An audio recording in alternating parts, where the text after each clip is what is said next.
누가복음 2장 22절부터 52절까지. 그래서 이제는 좀 딥하게 안 하고 뭐 양치기 이런 느낌까지 다시 켜주셔도 됩니다. 역시 센스. 좀 빨리빨리 좀 중요한 부분들을 함께 짚어가면서 한번 말씀을 나눠보겠습니다.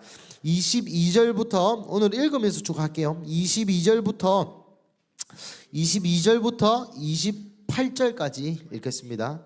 누가복음 2장 22절부터 28절까지. 누가복음 2장 22절부터 28절까지. 회청에 마이크 없습니까? 저 있는데요. 시작. 모세의 법대로 경멸일식의 날이 차됨에 아기를 데리고 예루살렘에 올라가니 이는 주의 율법에 쓴 바 첫해 첫 난 남자마다 죄악한 자라 하리라. 한 대로 아기를 주께 드리고 또 주의 율법에 말씀하신 대로 산비둘기 한 쌍이나 혹은 어린 집비둘기 둘로 제사하려 함이더라. 예루살렘에 시몬이라 하는 사람이 있으니 이 사람은 의롭고 경건하여 이스라엘의 위로를 기다리는 자라. 성령이 그 위에 계시더라. 그가 주의 그리스도를 보기 전에는 죽지 아니하리라 하는 성령의 지시를 받았더니 성령의 감동으로 성전에 들어가매 마침 부모가 율법의 관례들에 행하고자 하여 그 아기 예수를 데리고 오는지라. 시몬이 아기를 안고 하나님을 찬송하여 이르되 28절까지. 예, 28절까지 맞아요. 이르되까지. 자, 이제 예수님이 태어났죠. 자, 복습으로 한번 해봅시다. 기억납니까? 누가복음 1장. 기억납니까? 자, 누가복음 특징에 대해서 몇 가지 얘기해 줄 사람. 소위 뭔데? 뭐? 누가복음 누가 썼게? 그렇죠. 디오델로 각하한테 썼죠. 역시 성민이. 소위 누가복음 누가 썼게? 그렇죠. 누가복음은 시간 순서대로 예수님의 복음서를 쓰여진 책입니다. 시간 순서대로. 그러다 보니까 예수님의 어릴 적부터 쭉쭉쭉 예수님이 어떠한 시간 순서대로 살았는지에 대해서 얘기하는 책이라고 했죠. 그리고 나서 이 또 누가복음의 또 다른 키워드는 이방인들이야. 이방인들. 이전까지는 예수님 믿는 사람들한테만. 여기 누가가 의사거든요.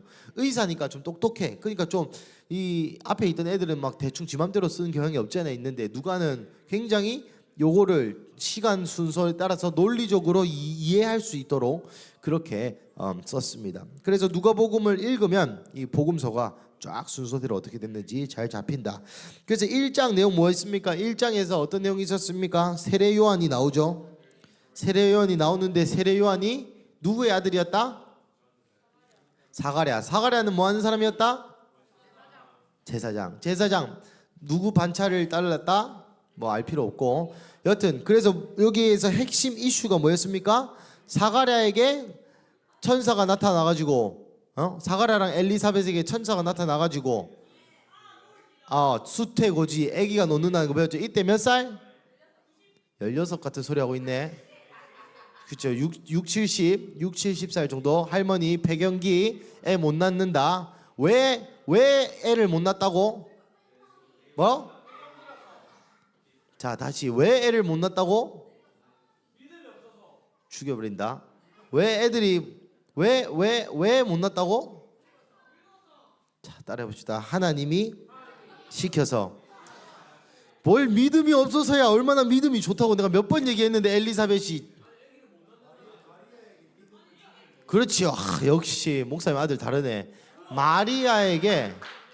자, 여기서 핵심은 뭐라고 했습니까? 여기서 핵심은 뭐라고 했습니까? 마리아에게 믿음을 주기 위해서. 자, 애들 봐봐. 엘리사벳이 60살에 아기를 뱄어. 그죠? 불가능한 일이잖아. 그럼 마리아가 그걸 보고 잉태는, 생명은 하나님께 달린 일이구나. 기적은 일어날 수 있구나 라는 거를 예시적으로 보여주기를 위해서 사용했다. 그래서 1장 2장 초반까지 이제 예수님과 그 주변에 있던 조연들에 대해서 수요 예배랑 또 청년 예배 때 계속 얘기를 했죠. 그래서 엘리사벳은 어떤 희생을 치렀습니까? 60살 동안 애 못 낳는 거. 자, 여러분 여자다. 나는 60살까지 아기를 못 놓고 싶다. 손 들어봐. 만약에 하나님이 여러분한테 나가서 자, 이제 넌 60까지 애가 못 가질 거야 이렇게 얘기하면 뭐 요즘은 비혼주의가 많아서 아멘 합니까? 그게 희생이었다고. 그죠? 사가랴는 어땠습니까? 사가랴는 제사장이었죠. 믿음이 좋지만 믿었다 안 믿었다? 안 믿었다. 하지만 마리아는 몇 살? 몇 살? 그래 15, 16세. 15, 16세 때 내가 죽어도 되니까 주의 여종이 오니 주의 뜻대로 되리이다. 그죠? 그 이후로 마리아의 삶이 팔자 폈다 어땠다? 안 됐다. 그 이후로도 계속 사람들한테 저 바람핀 니은, 사고친 니은 이런 소리를 듣고 컸다 안 컸다? 안 컸다. 그리고 또 누가 있었습니까? 요셉. 그죠? 요셉도 기억납니까? 자, 여러분 제가 제 아내랑 그죠? 예시를 들었죠? 결혼하기 전에 여러분한테 아기를 가졌어. 결혼하고 나 안 잤는데. 그래서 내가 여러분한테 여러분 오해하지 마세요. 성령으로 잉태된 겁니다. 하면 믿을 사람 손? 오, 역시 손 든 사람은 마치고네 마이쮸 한 개씩 사줄게. 안 든 사람은 뭐야? 그래, 그런 건 믿으면 안 되죠. 그런 건 믿으면 나가 교주 되는 거니까. 여튼 마리아는 요셉에게는 그러한 믿음이 요구됐고 요셉도 평생을 그런 사회적인 눈칫밥과 또 그런 것을 먹으면서 살았다. 그러고 나서 결국 낳죠. 근데 엘리사벳이 한 가지 그 성령에 감동된 자였다, 믿음이 좋은 자였다라고 얘기했죠. 어떻게 알 수 있었습니까? 마리아가 배가 부르기는 죽이다 진짜 오늘. 마리아가 임신을 하자마자 어디로 갔어요? 산골로 빨리 달려갔죠. 자, 임신 3주 차에 여자의 배가 불러옵니까? 안 불러옵니까? 안 해봐서 모릅니까? 그죠? 안 불러와요. 별반 차이 없다고. 그죠? 그런데 그거를 보고 엘리사벳이 어땠습니까? 내 주의 어머니가 어찌 여기 계시나이까? 너의 배에 있는 아기는 나의 주인님 메시아다 라는 거를 말하지 않고 정보를 전달하지 않았는데도 알 수 있는 믿음의 사람이었다. 근데 또 아이러니하게 그렇게 착하고 그렇게 기도 많이 하고 그런 믿음의 사람에게 하나님은 60년 불임이라는 선물을 주셨다.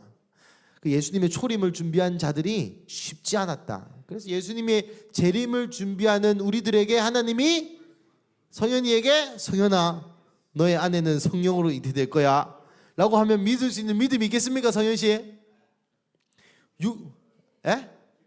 기도 좀 해봐. 그렇죠. 여기도 기도 좀 해봤겠지. 또 누구야? 60년 불임. 근데 이게 다 초림 예수님을 위한 준비들이었다 라는 걸 하고 오늘 본문 22절 함께 보겠습니다. 좀 기억이 납니까? 그리고 구유 이것도 했다. 여러분 말 구유에 있는 게 신앙 증거다 이거 얘기했죠. 말 구유에 없었으면 어찌 됩니까? 예수님 아니라. 말 구유에 없었으면 사람들이 와서 예수님인 걸 인지를 못했을 거고 예수님을 인지를 못했다면 마리아의 믿음은 점점 꼬라 박았을 거다. 그러니 말 구유 즉 고난 중에 있어야 그것이 표적이 된다.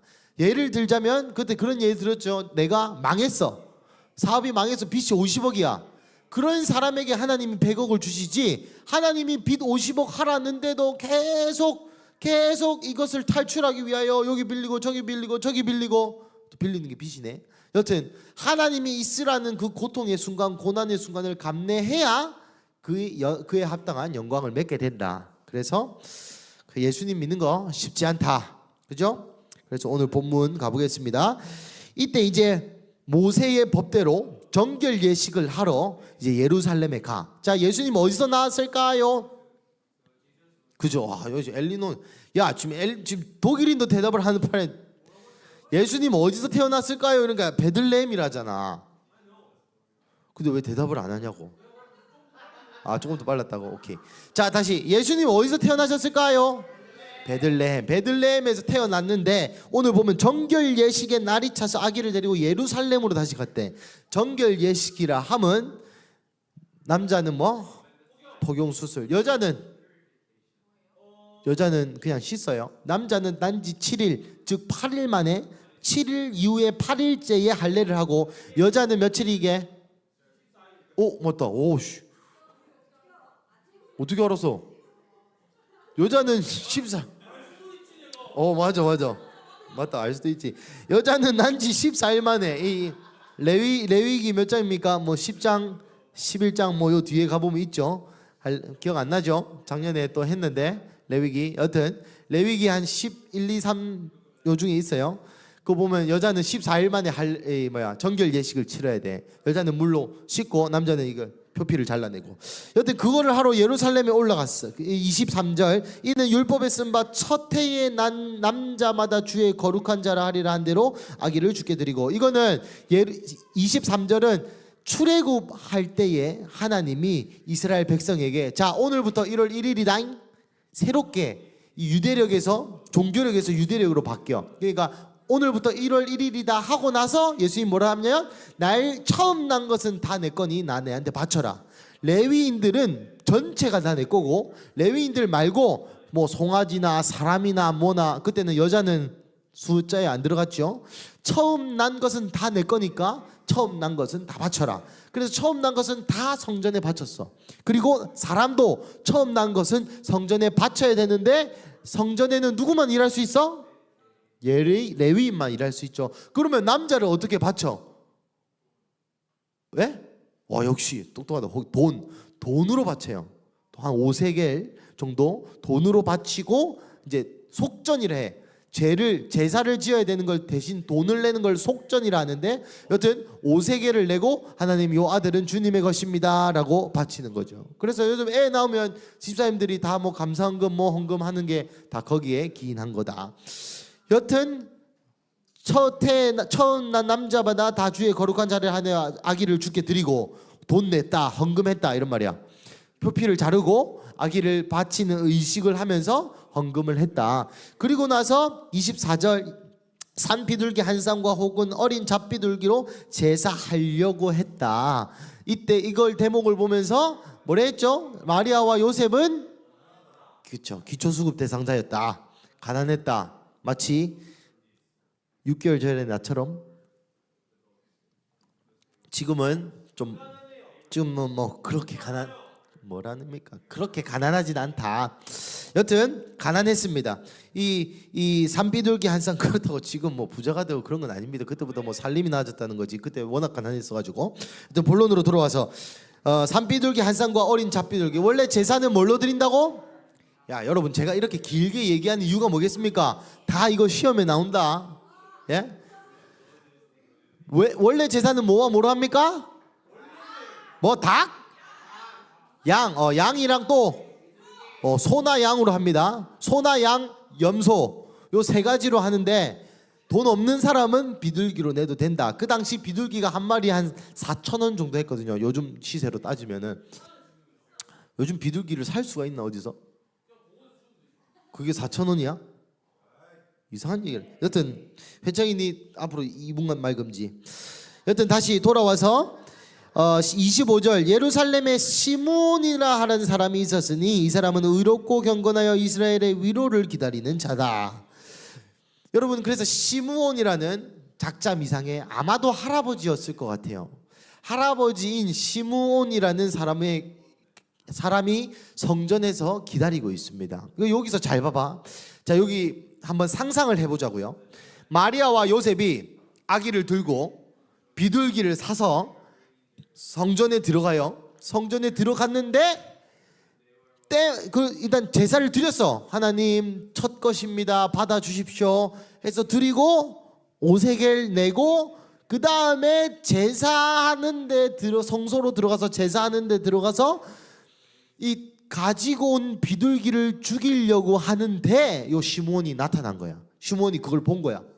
그거를 봤는데 이 사람이 의롭고 경건하고 이스라엘의 위로. 여러분이 이스라엘의 위로가 뭐겠습니까? 그렇죠. 메시아입니다.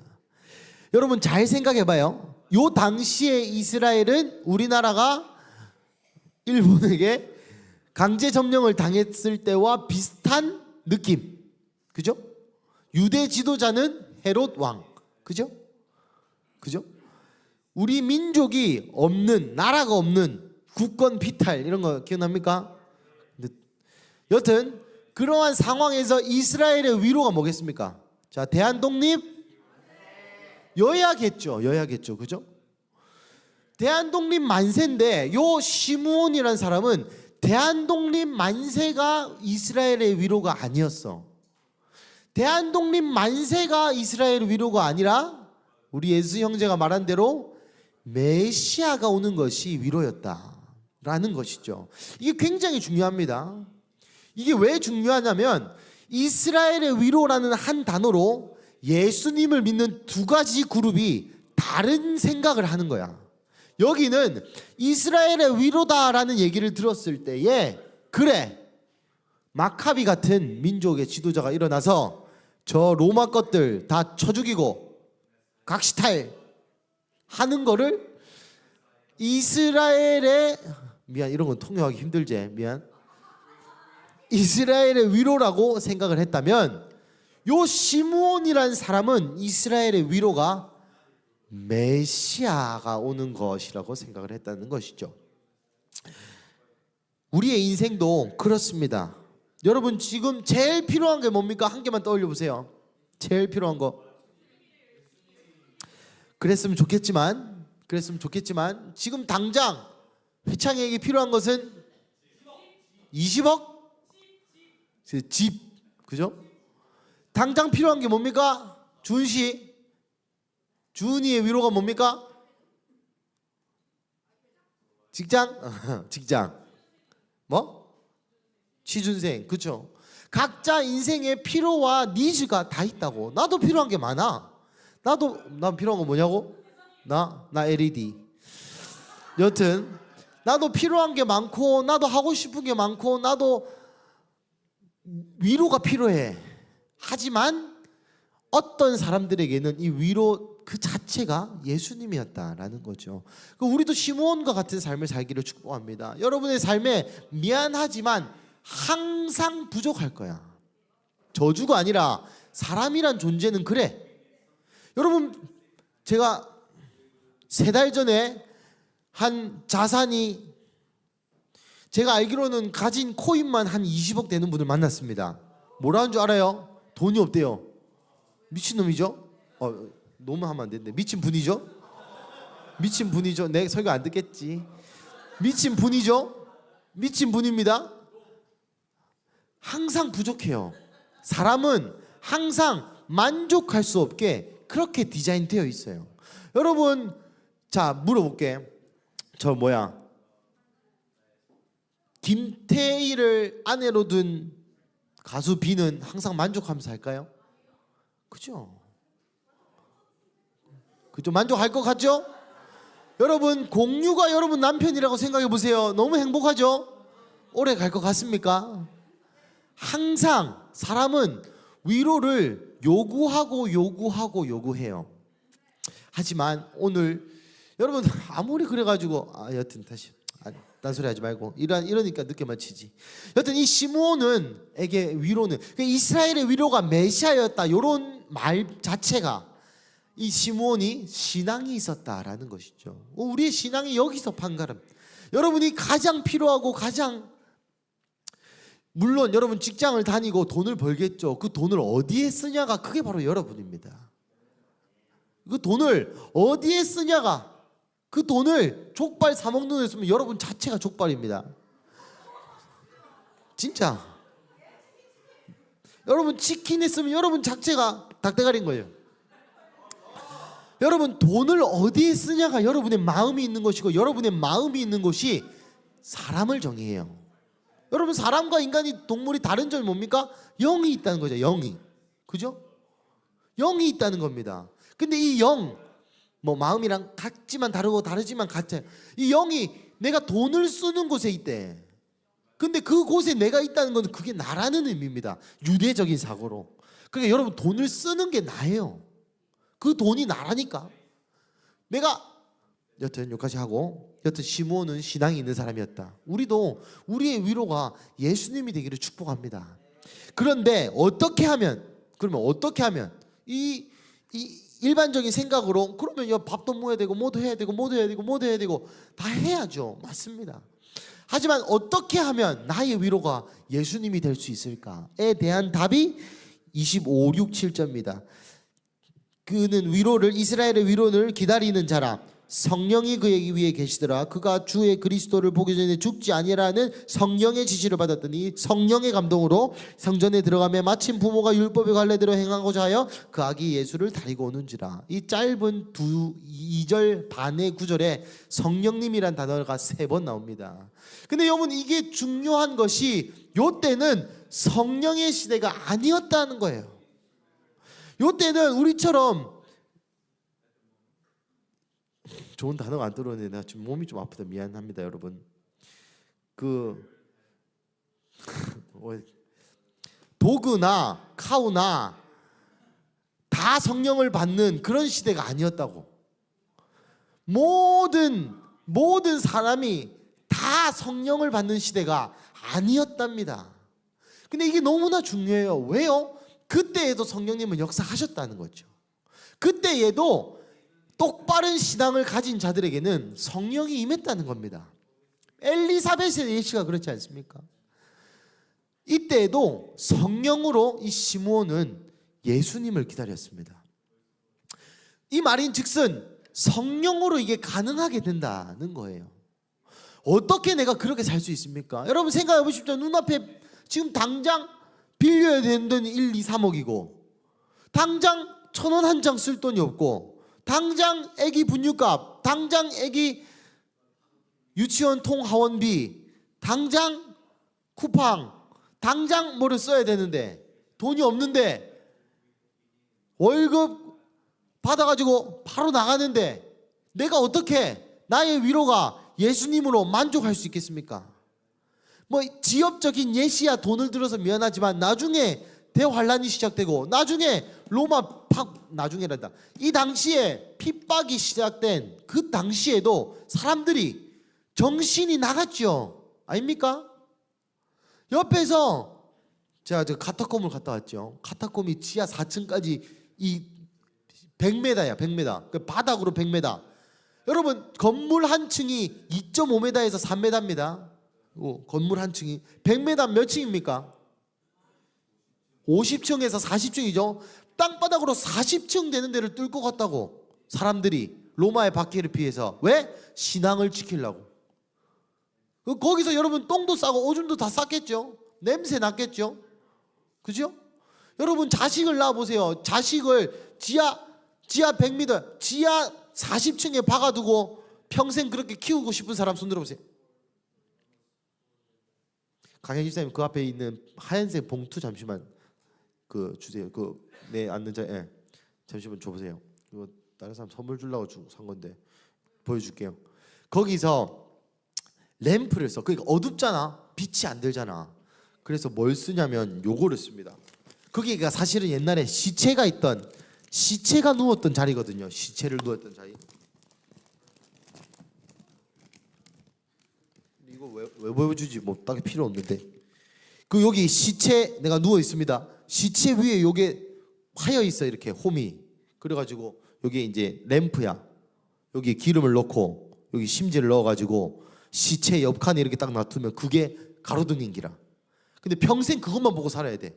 평생 그 불에 맞춰가지고 글을 읽고. 그러니 이거 보입니까 이거? 자 보입니까? 안 보이죠? 아 이거 또 다른 사람 편지 썼는데. 자 보세요. 돌리고 다시 줘. 나 뒤에 편지 써놨거든. 저게 그 로마에서 제일 큰 카타콤 중에 한 개입니다. 저기서 사람들이 실제로 살았다고. 그 옆에 보면 작은 구멍 보입니까? 그 작은 구멍에 요게 똑 들어가 있고 그게 등불이었어. 여튼 그러한 와중에도 이 사람들은 신앙을 지켰다고. 어떻게 가능했겠습니까? 나의 의지로. 여러분 사람이란 존재는 그렇게 의지가 강한 존재가 아닙니다. 자, 작년 신년 계획 생각나는 사람 손 들어보세요. 살 빼기 말고. 살 빼기는 뭐 만인곤통의 거지. 작년 계획 생각나는 사람? 신년 계획? 동욱 집사님나요? 봐, 동욱 집사님 말고 다 의지박약이야 우리는. 어떻게 그때가 되면 우리가 신앙을 지킬 수 있겠습니까? 오직 성령으로만 가능하다. 빨리 돌려봐라. 빨리 돌려봐라. 자, 그래, 다음에 보여줄게. 그 괜히 보여줬다. 자, 빨리 돌려보세요. 자, 계속 가겠습니다. 그래서 성령이 그 위에 계셨고, 이 좀 신기해. 봐봐요. 그래서 요셉이랑 마리아가 성전에서 이제 비둘기 잡으려고 하는데, 오늘 본문에 보면 27절 한번 읽으세요. 27절 시작. 들어가매 마침 부모가 율법의 관례들을 행하고자 하여 여기까지 성령의 감동을 따라갔대. 이게 무슨 말이냐?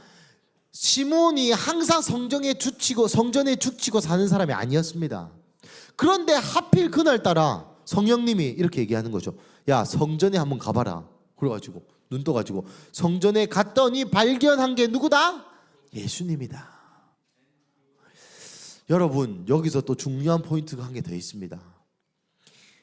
지금 만약에 예수님을 여러분이 본다면, 미안한 얘기지만 우리 중에 절반 정도는 못 알아볼 거야. 예수님의 제자들이, 엠마오로 가는 예수님의 두 제자가 예수님과 같이 있었는데도 못 알아봤어. 물론 그때 예수님 모양이 바뀌었다라고 얘기하는 사람들도 있지만, 어떤 사람은 태어난 지 8, 9, 10일 된 아기를 예수님으로 볼 수 있는 눈이 있었지만, 어떤 사람은 같이 걸어갈 때까지도 예수님을 예수님으로 못 본 사람이 있었습니다. 두 그룹 다 예수님을 믿는 사람들이었고, 성경에 해박한 사람들이었고, 그 당시에 종교인들이었어요. 우리로 치면 기독교인. 하지만 시몬은, 엘리사벳은 둘 다 희한하죠. 성령이란 단어가 나와요. 엘리사벳이 성령에 감동되어, 감사합니다. 엘리사벳도 성령에 감동되어서 뱃속에 아직 뭐랍니까? 영어로는 엠브리오라 합니까? 요 한국말로 뭐라 하노? 수정체를 보고도 예수님이라는 것을 인지할 수 있는 능력이 있었는가 하면, 부활한 예수님의 부활체도 못 알아보는 멍청한 놈들이 있었다는 거죠. 여러분의 삶은 지금 당장 예수님이 여러분의 눈앞에 수정체로 나타나시든, 10일 된 아기의 모습으로 나타나시든, 부활 이후에 손에 빵꾸 뚫린 모습으로 나타나시든, 어떤 모습으로 나타나시든 예수님을 예수님으로 볼 수 있는 유일한 근거는 성령이라는 것이죠. 그러니 우리는 축복받은 시대에 살고 있습니다. 왜요? 오순절 사건 이후로 노아 때 저주가 끊어졌던 그 양목사님 말 기억납니까? 사람이 육신이 됐다, 이런 표현이 있거든요. 영이 떠나갔다, 이런 표현입니다. 그 사람이 개돼지랑 똑같은 레벨에 놓아졌다라는 말입니다. 왜냐하면 성령이 안 계시기 때문에. 하지만 마가의 다락방 이후로 만인에게 요엘서 2장의 말씀이 성취가 됐죠. 그러면 우리가 성령을 느끼고 성령님을 우리가 느껴지죠. 팔 자라나고 이빨 변하고 다리 자라나고, 요런 기적 말고. 여러분, 계시록 읽어보시면 성령님의 1번 역할은 하나님을 비추는 겁니다. 왜 하나님을 비추겠습니까? 저 조명 셀라고 하나님 선택합니까? 아니죠. 하나님을 왜 비추겠습니까? 여러분, 왜 불로 비춥니까? 뭐를 왜 비춥니까? 불로. 그렇죠. 보려고. 근데 성령님이 자기가 보려고 잘 비추겠습니까? 아니죠. 여러분, 성령님의 제1번 역할은 예수님과 하나님이 누구신지 조명하는 일입니다.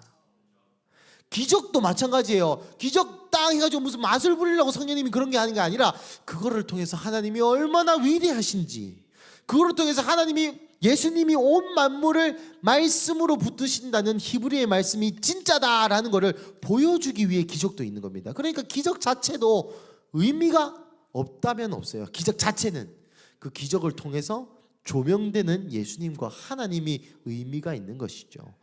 오늘 본문에 또 제가 여러분에게 말하고자 하는 바는 이것입니다. 시몬의 삶을 통해서, 그래, 시몬 신령한 사람이었네. 기도도 많이 했고 의롭고 경건했고 하나님 음성도 잘 들어가지고 운 좋게 하나님 음성 들어가지고 성전에 가가지고 때마침 그것을 받네. 그런 차원으로 이걸 해석하시면 안 되고, 우리가 성령이 왜 필요한지에 대해서 절실한 필요성을 느껴야 된다, 이 말입니다.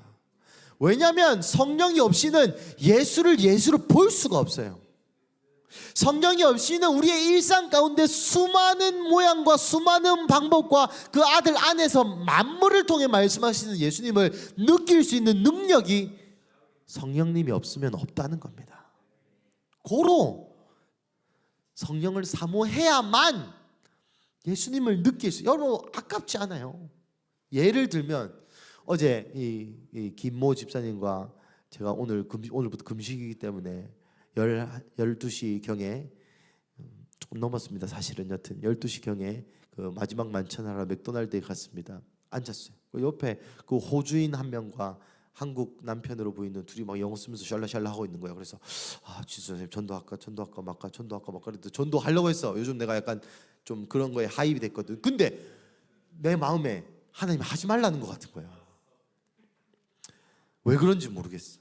여튼 만약에 내가 뭐 전도했다면 또 뭐 이상한 일이 일어날 수 있고, 전도를 안 해서 또 뭐 나을 수 있고, 여튼 이런저런 수많은 하나님이 일상에서 우리에게 말씀하시는 것을 놓쳐버린다고요. 놓쳐버린다고.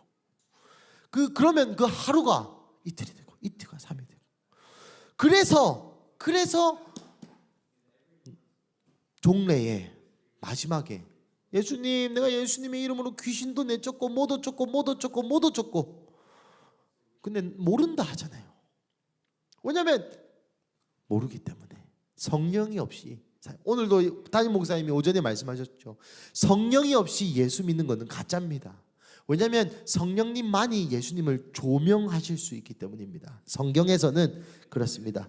그래서 시므온이 아기를 안고 하나님께 고백하는 말이 29절부터 32절까지 읽어보겠습니다. 29절부터 32절까지 시작. 주제여, 이제는 말씀하신 대로 저를 평안히 놓아주시도다.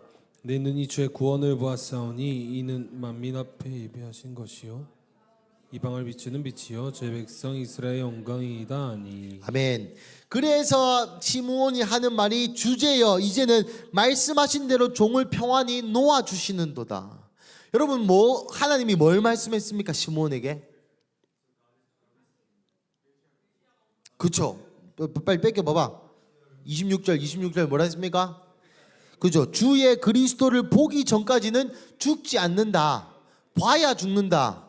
그래서 시므온이, 여러분, 10일 된 아기였어요. 10일 된 아기. 이든이 어디 있습니까? 저 아기였다. 저 이든이보다 훨씬 작았겠죠. 10일 100일 아니고 10일. 그 아기를 보면서 눈물을 흐느끼면서, 너무 감동이지 않습니까? 저도 그런 삶 살고 싶습니다. 여튼 눈물을 흐느끼면서 이렇게 얘기하는 거죠. 이제 난 죽어도 좋다. 난 죽어도 좋다. 여러분, 시므온의 사명은 또 여전히 예수님을 예수님이라고 말하는 것이었습니다.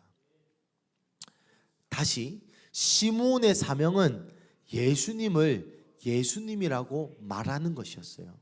근데 여러분, 이게 가치가 있는 일입니까?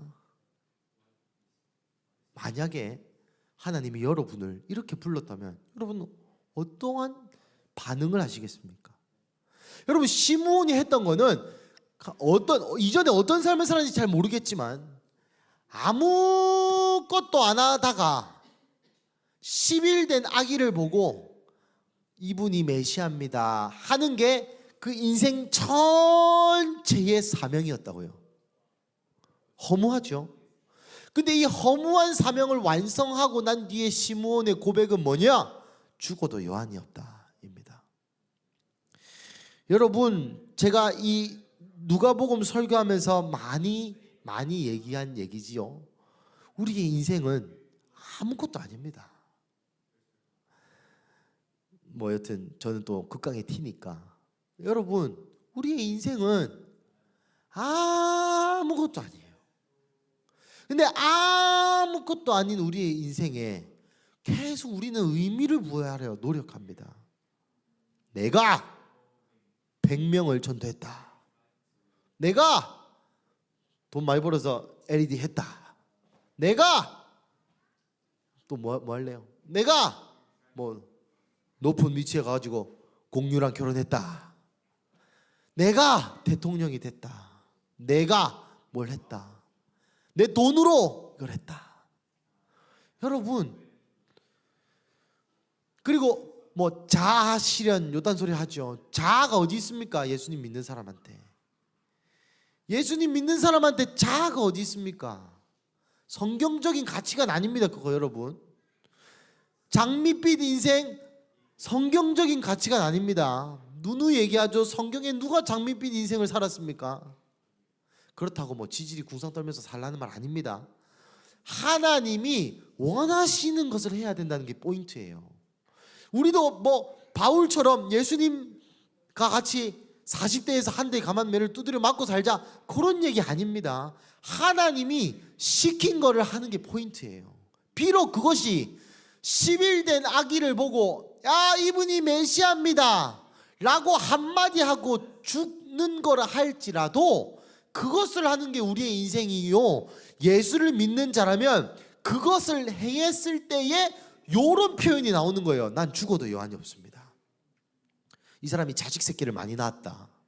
이 사람이 사회적으로 영향력이 있었다. 이 사람이 예수님을 잘 믿어가지고 100만 명 집회를 했다. 이 사람이 전도의 영이 있어가지고 내가 50원 명에게 뭘 했다. 그렇게 하고 죽었 게 아니라니까. 가장 보잘것없고 가장 미비한 일 같아 보이는 11된 아기에게 이분이 메시아입니다 라고 하는 요 고백 한마디를 하고 죽는데, 이게 그 사람한테 그렇게도 가치 있었던 이유는 메시아의 초림을 수종두는 일이었기 때문입니다. 이것을 통해서 나중에 나오겠지만 마리아가 다 기억합니다. 이것을 통해서 마리아에게 예수님을 지속적으로 하나님의 아들로 키울 수 있는 믿음을 심어줍니다. 그거를 위해서 이 몇 살인지 모르겠지만 시몬 할아버지의 인생이 평생을 허비된 것입니까? 아니면 사용된 것입니까? 여러분의 인생을 한번 되돌아보십시오. 우리의 인생을, 개인의 인생을 되돌아보십시오. 저도 너무 자아가 강한 사람이에요. 내가 뭘 하고 싶어, 내가 어떻게 하고 싶고, 내가 이렇게 하고 싶고. 근데 여러분 갑자기 하나님 여러분 삶에 뿅 나타나가지고 지금까지 있었던 사람들의 삶을 여러분들에게 요구라기보다는 말씀하신다면 아멘 하실 사람. 그래서 우리가 예수를 못 보는 겁니다. 그래서 우리를 통해서 예수님이 나오지 못하는 거예요. 계속 가보겠습니다. 이는 내 눈이 주의 구원을 보았사오니, 내 눈이 주의 구원, 11된 아기 예수님 그 자체가 주님의 구원입니다. 이는 만민에게 예배하는 것이요, 제가 말했죠, 누가복음은 이방인들을 향한 책이라고. 그래서 유대인들을 위한 책이 아니라 만민에게 위한 책이요, 32절 이방을 비추는 빛이다. 여러분 이런 표현이 유대인 입장에서는 이해가 되지 않는 표현입니다. 왜요? 유대인 입장에서 메시아는 누굽니까? 유대민족의 구원자입니다. 만민을 위한 자가 아니고 유대민족을 위한 자예요. 그런데 예수님을 설명하기로 이방을 비추는 빛이다. 잘 봤죠? 참 이런 계시가 성령님과 동행하는 자에게 있습니다. 여러분 잠시만 세자면, 그래서 여러분 성령님과 동행하냐 안 하냐가 인생을 결정해요.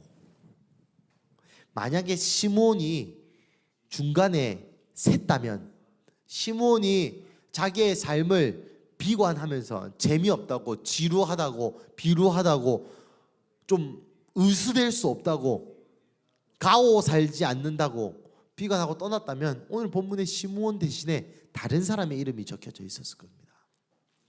그러니까 하나님은 우리 막 그렇게 필요하고 그런 분 아니세요. 제가 읽은 성경에는 그렇습니다. 하나님이 우리를 사랑하시죠. 맞습니다. 집착적으로 사랑하십니다. 하지만 그거는 하나님의 입장이고, 그래서 우리 입장에서 나를 집착하는 집착남, 집착녀를 이용해 먹는 그런 사람이어야겠습니까? 하나님 입장에서는 그런데 우리 입장에서 보면 하나님이 우리 그렇게 필요 없으십니다. 심지어 요 구속사도 마찬가지예요. 그 날 시때가 정해져 있답니다. 우리는 그냥 그렇게 살아가는 존재 중에 한 명이에요. 그런데 왜 우리가 귀중합니까? 왜 우리가 소중합니까? 우리 아이들에게 너는 소중한 자란다라고 가르치는데 왜 그렇습니까? 잘생겼습니까? 은솔이 말고는 이쁩니까? 이뻐서 그렇습니까? 왜 우리가 소중합니까? 왜 You are precious, 너는 존귀한 자야. 왜 우리가 존귀합니까? 그렇죠. 예, 맞습니다. 맞아요. 그것도 맞는 말입니다. 예수님이 우리를 사랑하셔서, 예수님이 우리를 고르셔서, 예수님이 우리 때문에 죽어서 우리가 존귀한 거예요. 우리의 인생 그 자체는 여러분 아무 의미가 없다니까요. 우리의 인생 그 자체는, 우리가 만약에 존귀하다, 우리의 인생이 존귀하다는 말은 만약에 예수님 빼고 우리의 인생을 존귀하다고 해석하는 순간 정당화되는 사상이 있는데 이기주의입니다. 왜? 내가 존귀한데 니 깎게. 여러분, 인간이 그렇게 고등한 생물이지만 그렇게 고등하지 않습니다. 예수님을 빼고 인간의 존귀함을 설명하면 나도 존귀하고 니도 존귀하고, 그러면 존귀한 겁니까?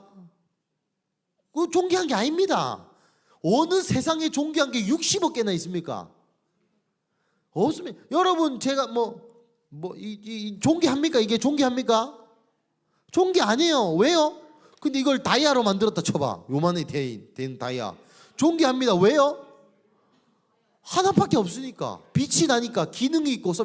그러면 여러분, 기능이 있고 이쁘고 멋있는 것만 존귀하다는 생각이 바로 들죠. 그죠? 그러면 이쁘고 잘난 것들만 존귀한 거야. 우리 같은 평민들은 안 존귀한 인간이 당연히 되는 겁니다. 다시 본론으로 돌아와서 오늘 너무 많이 새네, 미안합니다. 우리가 존귀한 이유는 예수님이 우리를 위해 돌아가시고 우리를 사랑하시기 때문에, 그래서 우리가 존귀합니다. 그래서 다른 사람들도 존귀한 거예요. 왜? 하나님의 형상을 따라 지은 바 받았기 때문에. 33절부터 40절까지 한 번에 쫙 읽어보겠습니다. 여러분은 읽으면서 이해를 하면서 읽으세요. 33절부터 40절까지 쭉 읽어보십시오. 시작. 그 부모가 그에 대한 말들을 놀랍게 여기더라.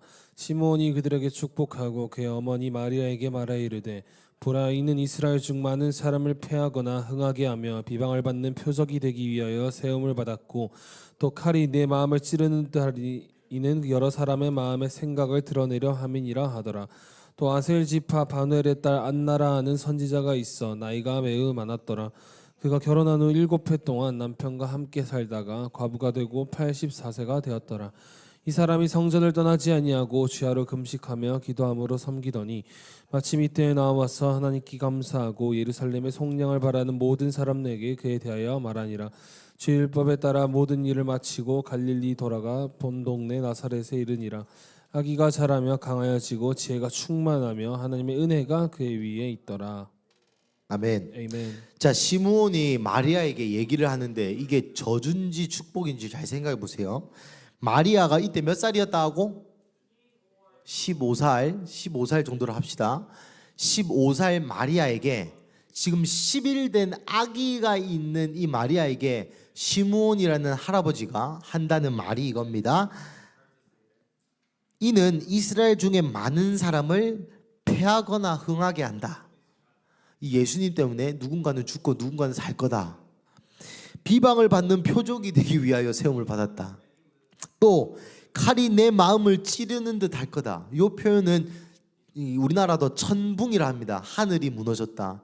자식이 죽었을 때 쓰는 관용 어구입니다. 이는 여러 사람의 마음의 생각을 드러내려 함이라. 여러분, 이 축복입니까? 어느 부분에서 애매합니까 이거? 내 생각에 다 저주 같아 보이는데. 어떤 사람이 나에게 와가지고 이렇게 얘기합니다. 윤희를 통해서 많은 사람이 살지만 많은 사람이 죽을 겁니다. 윤희는 비방의 표적이 될 것입니다. 그리고 윤희가 네가 살아있을 때 죽은 거니까 마음의 준비를 하세요. 이게 축복입니까? 어느 부분이 애매합니까? 아무리 목적을 생각해도. 자식을 낳아보고 다음에 내가 한번 해줄게. 자식을 낳은 사람에게 여기 이영주 집사님과 박강현 집사님 어떻게 생각합니까? 애매하지 않죠? 이거 명백한 저주스러운 듯한 이야기입니다. 이 말을 전하기 위해서, 근데 여러분, 마리아가 이 말을 듣는데 마음이 어땠을까요? 열받았겠죠. 아기가 지금 성례 예식, 아기를 낳은 거를 감사하고 축복하고 하나님께 드리기 위하여 있는 그 자리에서 시므온이라는 사람이 이런 얘기를 하는 겁니다. 축복하면서. 하여튼 요즘 마리아에 대해서 묵상을 많이 하는데 쉽지가 않았을 것 같아. 나이가 몇 살이었다고요? 15세. 그 하나님께서 채찍을 먼저 주시고 그 다음에 당근을 주십니다. 안나라 하는 선지자. 안나라는 뜻은 한나랑 똑같습니다. 하나님 뜻 무슨 말이? 안나, 한나 둘 다 똑같습니다. 무슨 뜻일까요? 한나가 기도의 어머니이긴 하지만 한나의 이름의 뜻이 뭐냐고? 뭡니까? 네 이름인데 네가 모르면 어쩌나? 뭐로? 한나 뭡니까? 한나. 자, 한나 둘 같은 소리가. 자, 따라해 봅시다. 하나님의 은혜. 한나라는 뜻은 은혜라는 뜻입니다. 은혜. 알겠습니까? 김은혜 씨. 네, 아세요 이제? 모를 줄 몰랐다. 여튼 여자인데 선지자였어. 나이가 매우 많았대요. 이 사람이 주야로 금식함으로 기도로 섬겼습니다. 근데 이 사람 몇 살이었게요? 84살. 여러분 84살도 금식하는데 뭐 나는 직장 가야 돼요 요따구 소리 하면 되겠습니까? 안 되죠. 오늘 마치자마자 내려가서 쓰세요. 84살 할머니가 금식하면서 하나님께 감사하고 예루살렘의 속량을 바라는 모든 사람에게 그에 대하여 말하니라. 주의 율법을 따라 모든 일로. 요 안나라는 사람이 요 소식을 듣고 예수님을 보고 예루살렘의 모든 사람에게 얘기했어요. 표적이 왔다. 이때부터 이제 마리아 입장에서 마리아를 지지하고 응원하는 사람이 늘어나게 된 것이죠. 만약에 시므온이 예수님을 볼 수 있는 눈이 없었다면 안나가 이 광경을 목격할 수도 없었거든요. 안나가 또 없었더라면 마리아를 지지하는 사람들. 여기 보시면 38절에 하나님께 감사하고 예루살렘의 속량을 바라는 모든 사람에게 말했다고 나와 있어요. 그러니까 메시아를 기다렸던, 이 예루살렘의 구원을 기다렸던 모든 사람에게 이 메시아가 태어났다고 얘기한 거죠. 이 말을 듣고 더러는 흥하였을 거고 더러는 패하였을 겁니다. 시간이 많이 갔지만 빨리 마무리하겠습니다. 41절부터 52절까지 다 읽읍시다. 그냥 41절부터 52절까지 빨리 하겠습니다. 시작.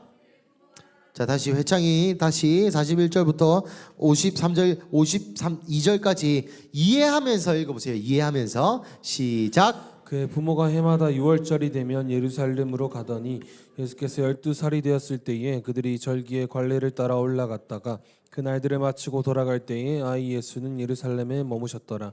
그 부모는 이를 알지 못하고 동행 중에 있는 줄로 생각하고 하룻길을 간 후 친족과 아는 자 중에서 찾되 만나지 못하매 찾으면서 예루살렘에 돌아갔더니 사흘 후에 성전에서 만난즉 그가 선생들 중에 앉으사 그들에게 듣기도 하시며 묻기도 하시니 듣는 자가 다 그 지혜와 대답을 놀랍게 여기더라. 그의 부모가 보고 놀라며 그의 어머니는 이르되 아이야 어찌하여 우리에게 이렇게 하였느냐. 보라 내 아버지와 내가 근심하여 너를 찾았노라. 예수께서 이르시되 어찌하여 나를 찾으셨나이까. 내가 내 아버지의 집에 있어야 될 줄 알지 못하셨나이까 하시니 그 부모가 그가 하신 말씀을 깨닫지 못하더라. 예수께서 함께 내려가사 나사렛에 이르러 순종하여 받드시더라. 그 어머니는 이 모든 말을 마음에 두니라. 예수는 지혜와 키가 자라가며 하나님과 사람에게 더욱 사랑스러워 가시더라. 아멘. 네. 예수님이 이제 12살 되던 해에 이제 6월절 이스라엘의 3대 절기가 있습니다. 뭐게요? 뭐 6월절 뭐 초막 또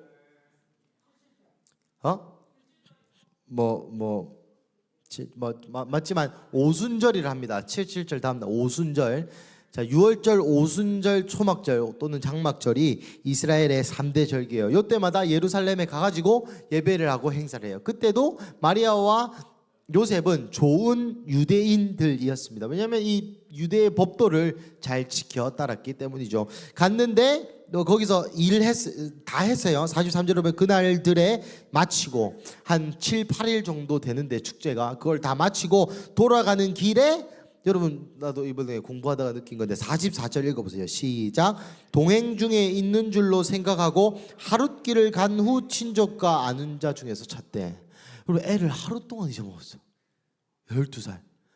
근데 여러분 약간 이 유대의 사고를 이해해야 될 게 이스라엘의 성인식이 몇 살이게요? 13살. 그럼 12살이면 우리로 치면 몇 살 느낌일까요? 고3. 우리로 치면 고3 느낌이라는 거야. 3이라는 게 아니고. 왜냐면 13살에는 한 5천만 원 주고 이제 니 알아서 살아라 이러거든. 그러니까 13살 전에 성인식 전해에 그냥 우리로 치면 뭐 그냥 이 뭐 코올리게 아직 똥도 못 싸고 기저귀도 못 가는 애기를 잊어먹었다가 아니라 시우 주한이보다 훨씬 더 컸다라고 생각해. 고3 정도 됐다. 우리 수찬이 정도 되는 애가 이제 잊어먹었다라는 거죠. 이때는 사람들이 그러니까 베들레헴에 살았잖아. 나사렛 예수를 했잖아요. 나사렛에서 살았잖아요.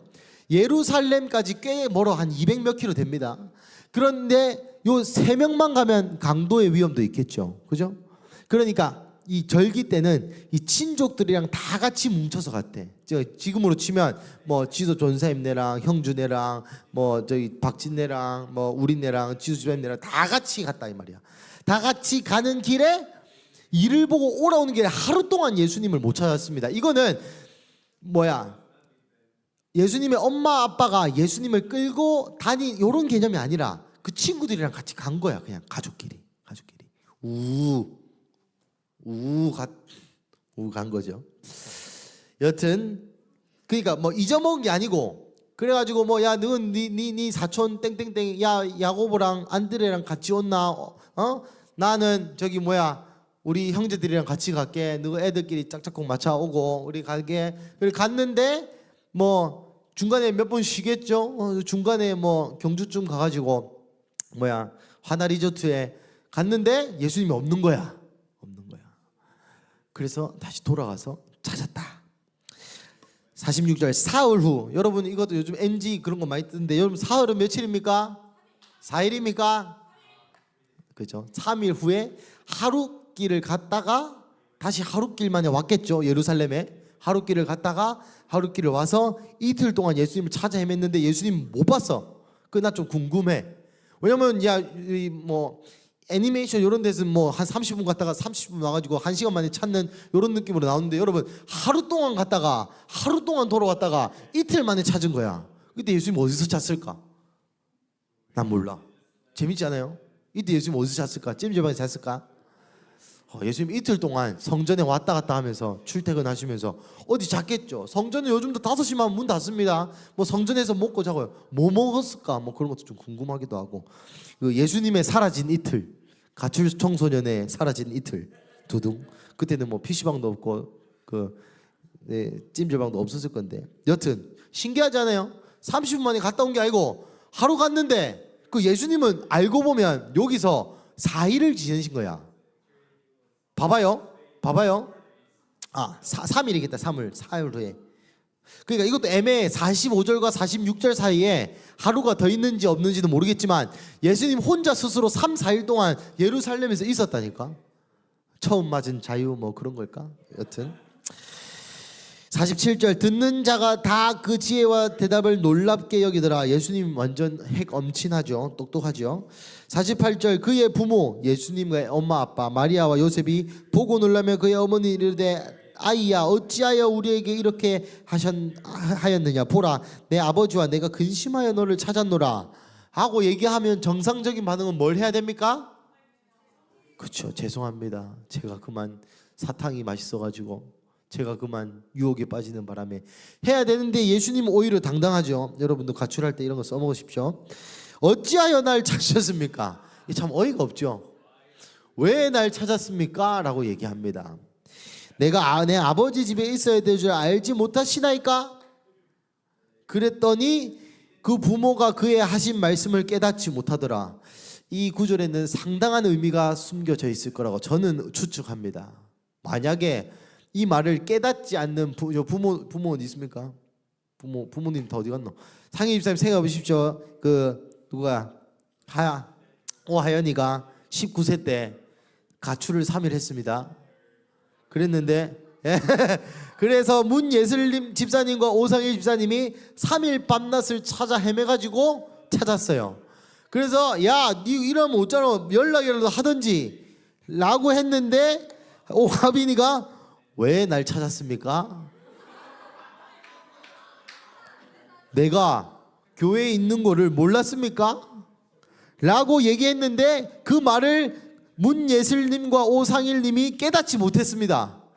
그러면은 자연스럽게 나오는 반응이 뭡니까? 대가리 박아, 뭐 그런 거겠죠. 그럼 마리아와 요셉이 이걸 많이 깨달았으면, 그래 니는 하나님의 아들이지, 그래 잘 이걸 깨달았으면 안 그랬을 건데, 안 깨달은 부모의 반응은 또 여자가 아니고 남자였잖아. 그러니까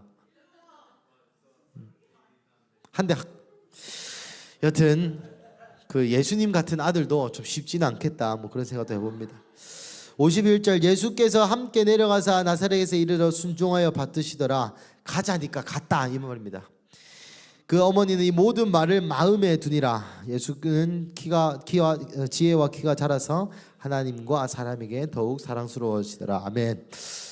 뭐 후반부는 그 예수님의 12살 때 시설을 좀 재밌게 편집해봤고, 오늘 본문의 주제는 이겁니다. 그래서 예수님을 볼 수 있는 눈이 있어야 된다는 거죠. 예수님을 예수님으로 바라볼 수 있는 눈이 있어야 됩니다. 이것은 두 가지 차원으로 이야기할 수 있습니다. 첫째, 우리가 예수님을 어떻게 인식하고 있냐의 차이입니다. 시므온처럼 예수님을 이방의 빛으로 인식한 사람이 있는가 하면, 다른 사람들처럼 예루살렘을 구원할 자로 인식한 사람들이 있습니다. 이것을 우리의 현실에 녹여서 해석하자면, 예수님을 나의 필요를 해결해 주는 사람, 내가 기도하면 들어주고 심지어 개인의 영적인 상황조차 포함되는 이야기입니다. 무슨 말입니까? 내가 영적으로 좋아진다, 내가 영이 깨어난다, 내가 예수님을 더 사랑하게 되는 것조차 우상이 될 수 있습니다. 베드로가 그랬잖아요. 예수님이 나를 사랑하고 예수님이 날 어떻게 보고 예수님이 나에게 무엇을 하라고 얘기하시는지 보다 내가 얼마나 예수님께 잘해드리는지가 더 중요한 것까지 포함해서 예수님을 나의 신앙의 도구로, 예수님을 나의 인생의 필요의 도구로를 삼는 사람들이 있습니다. 조금 더 과하게 표현하자면 예수님을 도깨비 방망이 마냥 생각하는 사람들이 있다는 거죠. 그게 저의 기도이기도 합니다. 반면에 예수님을 구원자로, 메시아로, 하나님의 아들로, 참된 신으로 볼 수 있었던 사람들이 있습니다. 그 사람들은 그 예수님의 인생을 위해서, 그 10일 아기의 인생을 위해서 평생을 바쳤던 사람입니다. 두 번째 차원은 예수님을 실제로 인지하느냐 인지 못하느냐의 차원입니다. 나중에 가면 보겠지만 예수님이 나이가 어리고 자라매, 키가 자라매 사람들에게 사랑을 받았죠. 하나님과 사람에게 더욱 사랑스러워졌다 했습니다. 근데 나중에 예수님을 가장 많이 거절하고 배신 때린 사람들이 이 사람들입니다. 처음에는 예수님을 사랑했고 귀엽고 좋고 좋은 동생으로, 좋은 선배로 대우했다면, 예수님이 공생애를 시작하자마자 예수님을 가장 많이 거절하고 배신 때린 사람들이 오늘 52절에 나오는 예수님을 사랑스러워했던 사람들이라고요. 예수님을 가장 많이 배신한 사람들은 가장 많이 가까이 있었던 사람들입니다. 여러분, 예수님을 예수님으로 볼 수 있는 눈이 있어야 됩니다. 여기 앉아 계신 분들이라면 예수님을 예수님으로 보겠죠. 그런데 아까 말씀드린 것처럼 이 만물을 통해서 하신 예수님의 말씀을 볼 수 있는 눈이 있느냐 하는 겁니다. 직장 상사가 나에게 꼽주고 하는 것을 통해서 예수님을 발견할 수 있어야 된다는 거죠. 회사에 들어가는 문을 통해서 예수님을 경험하고, 앉아서 사무 업무를 보고 엑셀과 나랑 싸우든지 뭐 워드랑 싸우든지 뭐 행정이랑 싸우든지 어떤 일을 하시든지 그 안에서 예수님이 말씀하시는 말씀을 느낄 수 있는 눈이 있어야 된다는 거예요. 그렇지 않으면 오늘 본문처럼 구속사에 수종드는 사람이 될 수가 없습니다. 그런 사람들은 그 모든 것을 자기 중심적으로 해석할 수밖에 없기 때문이에요. 두 번째로 예수님을 하나님의 아들로 인정해야 됩니다. 우리의 삶 가운데.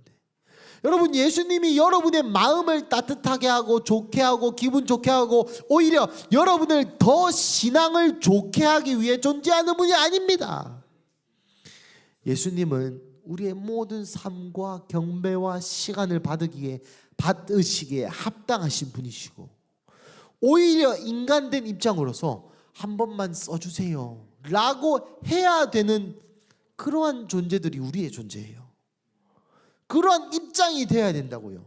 우리가 예수님이 뭐 달라, 야 뭐 얼마 줘라, 뭐 애리 달아야 되는데 얼마 줘라, 이런 감동이 만약에 주셨다 그러면 마음에서 막 아까운 마음부터 좀 드러나죠.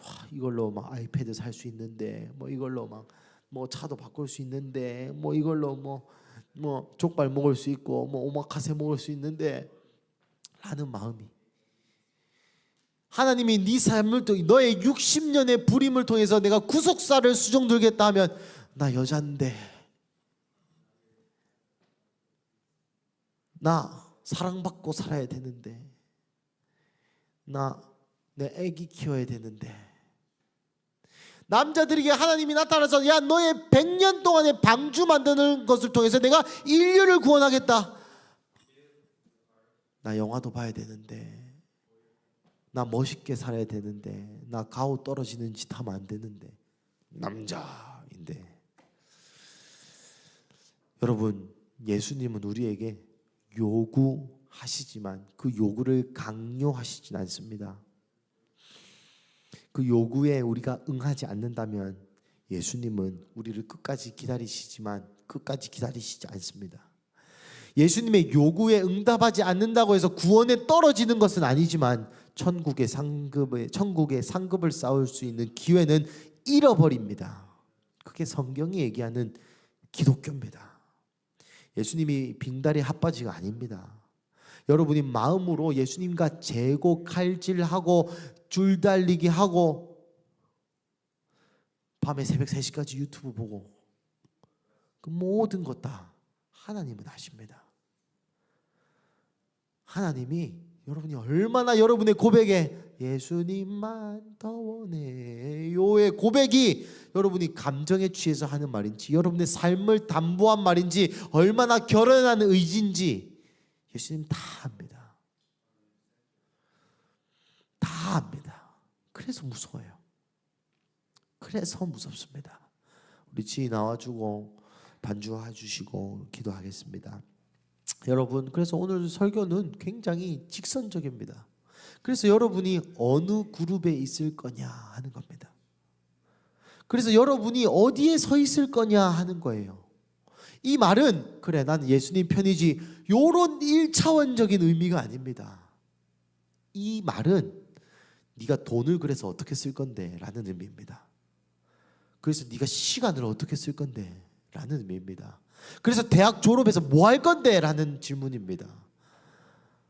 그래서 직장에서 돈 번 걸로 어떻게 할 건데 라는 질문이고, 무슨 직장을 갈 건데 라는 질문이고, 얼마나 하루에 몇 시간 기도를 할 건데. 여러분, 많은 사람들이 기도는 질 이딴 소리 하는데 여러분, 기도는 양입니다.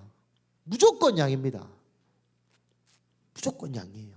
그렇다고 뭐 1분 기도한다고 하나님 안 들어주시고 그러한 차원의 얘기를 하는 거 아닙니다. 여러분, 결혼을 해보면 압니다. 시간이 얼마나 중요한 건지를.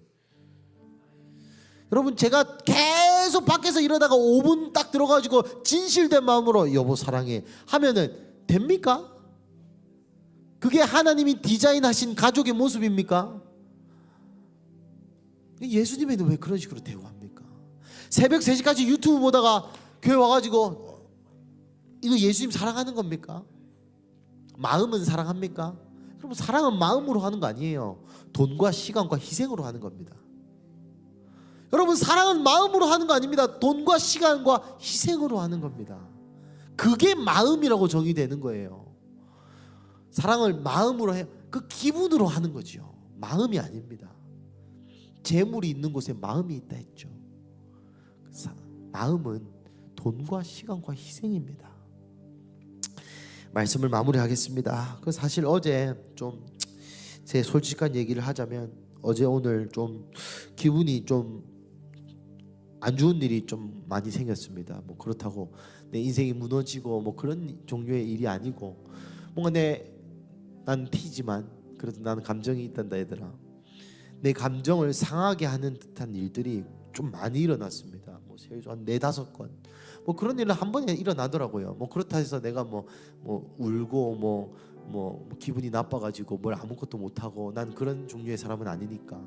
기분이 나쁘면 나쁜 거 다 하고 그 이상도 이하도 아니야. 나는 국강의 T니까. 부럽죠 F들아. 여튼 그런 일들을 좀 경험을 하면서 또 설교를 준비를 해야 되잖아. 준비를 하면서 있는데 좀 내가 기분이 나쁘니까 옛날만큼 막, 난 성경 연구하는 걸 엄청 좋아하거든요. 여러분 뭐 알지 모르겠지만 진짜 막 다 찾아보고 읽어보고 하는데, 어제 내가 기분이 좀 나쁘니까 이게 너무 의무처럼 여겨지는 것 같은 거야.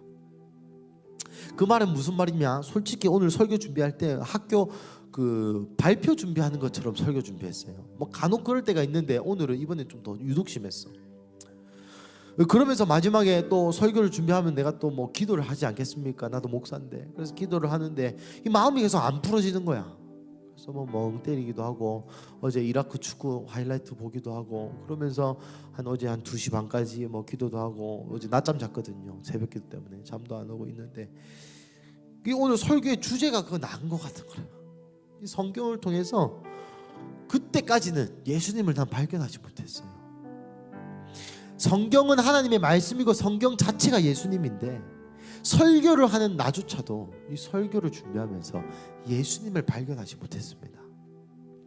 제가 이렇게 말할 수 있습니다. 나름 배운 전문 종교인이기 때문에 내 감동이 없어도, 내가 이해하지 못해도 몇 번 보면은 어떤 말을 할지 생각이 나요. 왜냐면 이게 내 직업이니까. 그런데 그런 설교를 하고 싶지 않습니다. 그런 목사가 되고 싶지도 않고 그런 기독교인이 되고 싶지 않아요. 그런데 저의 현실은 또 그렇습니다. 내 주변에 기분 나쁜 일 좀 일어났다고, 내 마음의 감정이 상했다고 성경을 보면서도 예수님이 안 보이는 지경에 이르는 거죠. 사람은 그렇습니다. 그런데 여기에 또 은혜가 있습니다. 예수님이 거기 계신 거죠.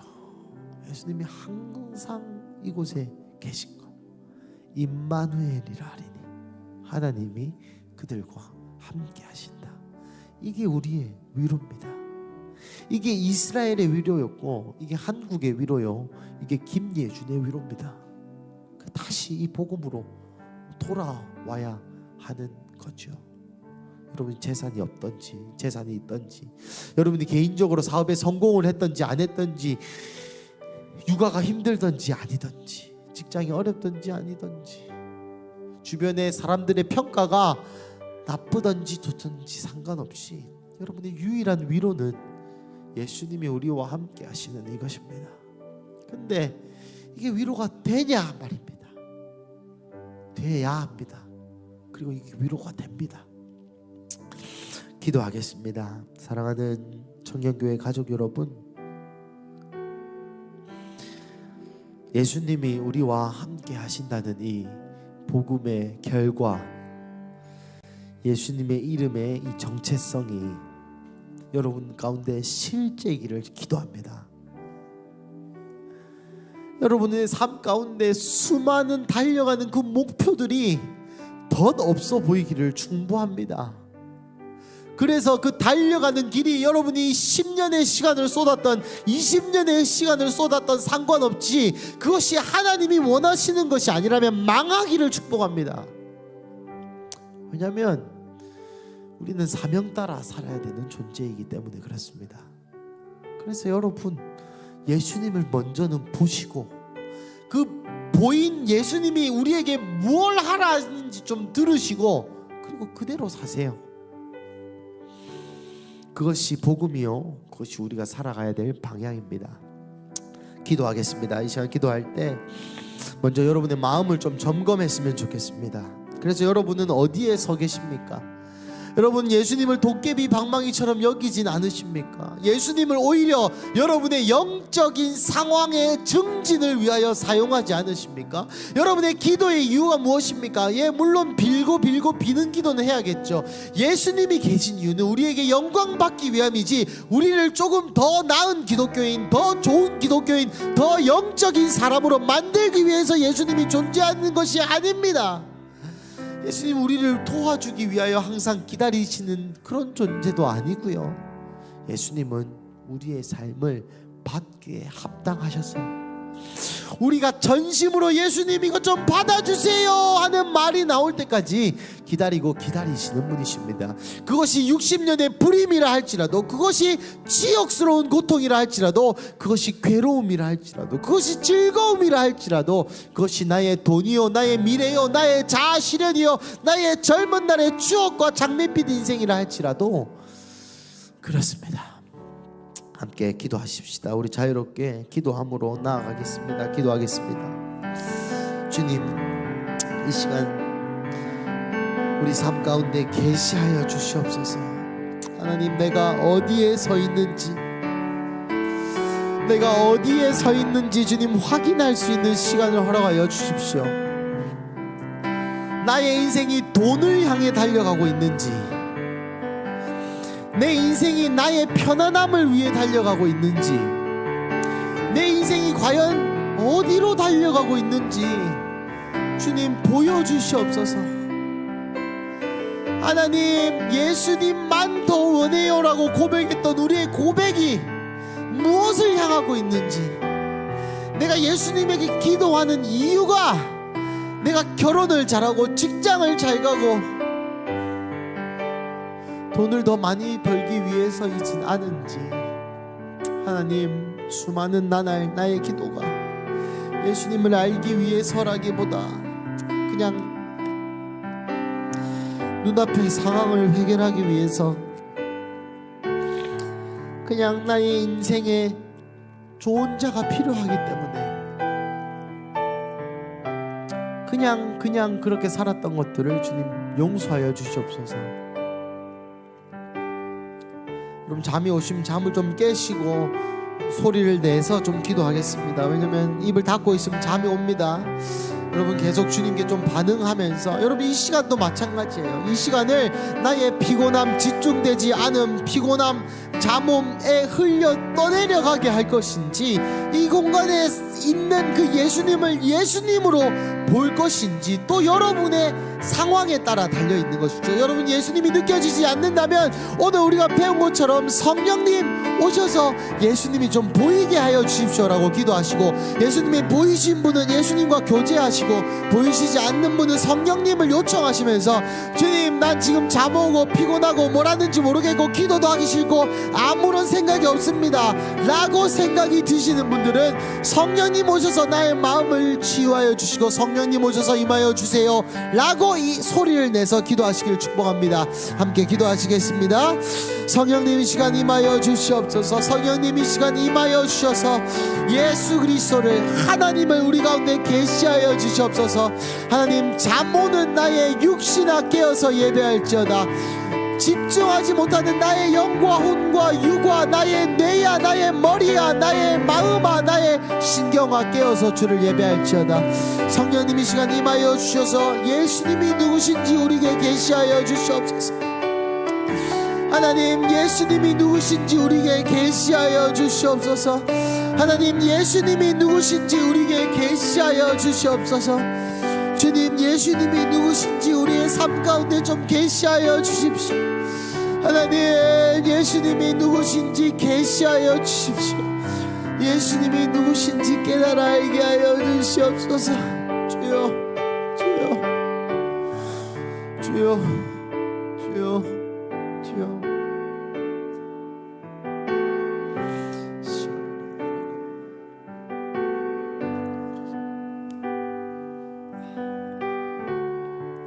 여러분 기도를 하십시오. 여러분 멍 때리지 마시고 좀 집중해 보세요. 여러분 그냥 이 시간은 설교 후에 기도하는 시간이 아니라 예수님께 기도를 하는 시간입니다.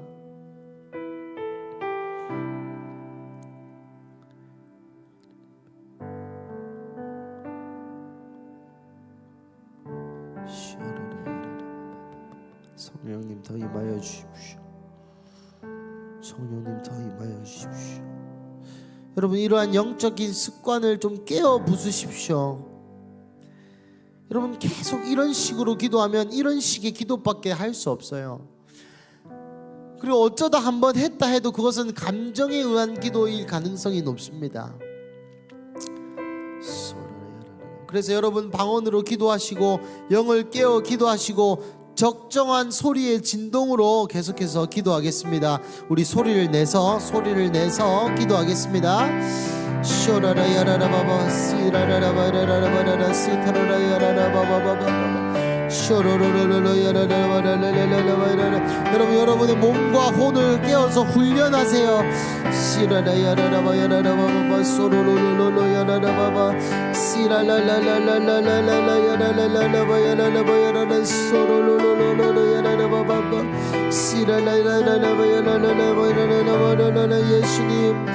예수님 내 삶에 임하여 주십시오. 하나님만이 유일한 답이십니다. 예수님만이 유일한 답이십니다. 예수님 임하여 주시옵소서. 예수님 임하여 주시옵소서. 하나님 내 마음에 주님 다시 한번 더 임하여 주시옵소서. 예수님 이 소리가 공허한 소리가 아니라 예수님의 마음에 예수님의 그 존전에 상답되는 기도가 되기를 간절히 원합니다.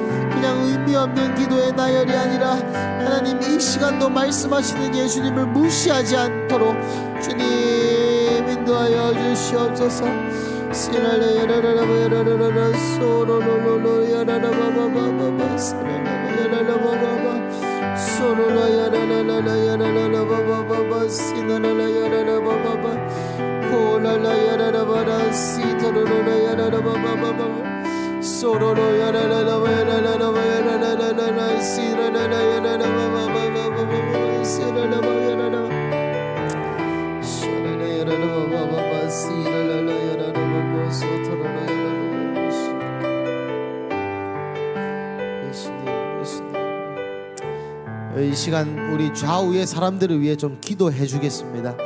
뭔가 스스로 기도할 수 있는 힘이 조금 없는 것 같다 그런 마음이 있습니다. 그래서 이 시간 좌우에 있는 사람을 위하여 그 사람의 귀에 소리가 들리게 기도를 해주고 또 기도를 좀 받는 그런 시간을 가지겠습니다. 둘씩 한번 짝 지어볼까요? 둘씩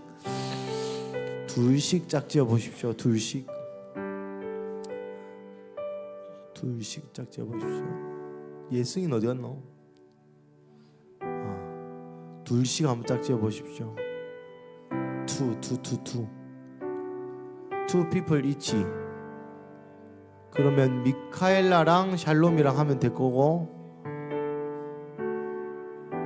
그 하마는 누구 혼자가 소희랑 하면 될 거고 승혜랑 상현이랑 하면 되겠네. 예, 옆에 사람을 위하여 기도해 주는 겁니다. 성령님이 임하길. 성령님이 임해서 이 사람이 지금도 좋지만 예수님을 볼 수 있기를. 더 이상 뭐 수련회 뽕 이런 거 이제는 그만하고 일상에서 삶에서 느껴지는 그 예수님을, 그 성령님을 만날 수 있기를 서로 위해서 간절하게 기도해 주세요. 나는 망해도 좋지만 이 아이는 망할 수 없다, 이런 마음으로 그 사람의 귀에 들리게 알아들을 수 있는 언어로 함께 기도하겠습니다. 한 사람이 먼저 시작하세요. 귀에 들리게.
그럼 설교하지 마시고 기도해 주시고 민지는 뭐 하는 거죠?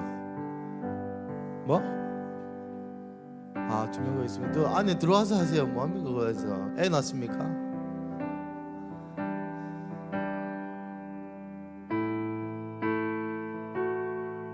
이 숨지 말고 안에 들어와서 하라니까. 거기는 애기 엄마들 가는 데입니다. 할머니들이랑. 민지야, 그 들어오라고. 지금 일어서세요. 일어서라니까. 일어서.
했습니까?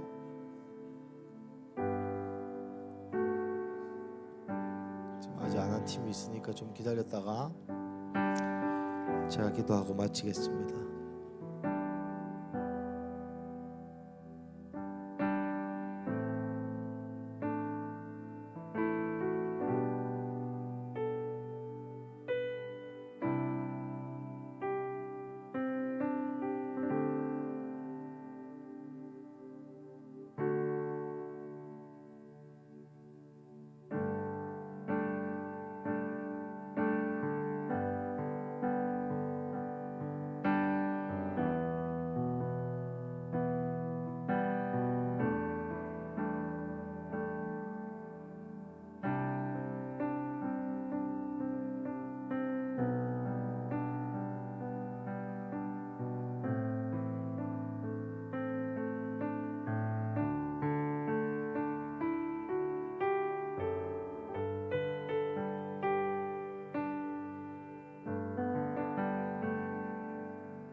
자, 마무리하시고 자, 기도하겠습니다. 하나님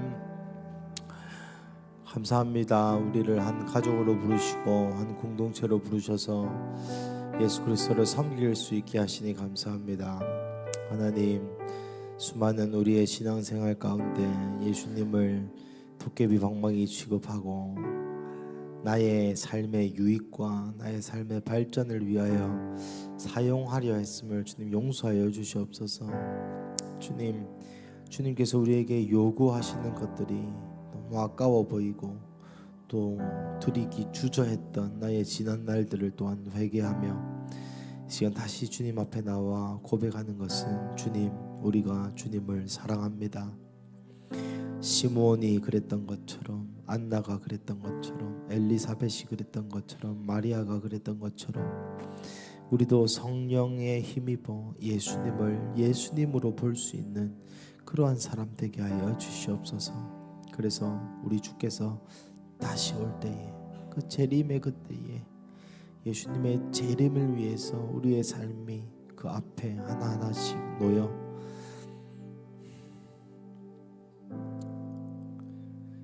그것을 위해 사용되고 그것을 위해 헌신될 수 있도록 주님 우리를 인도하여 주시옵소서.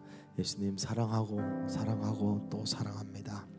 감사합니다. 이 모든 말씀 살아계신 예수님의 이름으로 기도드립니다. 아멘.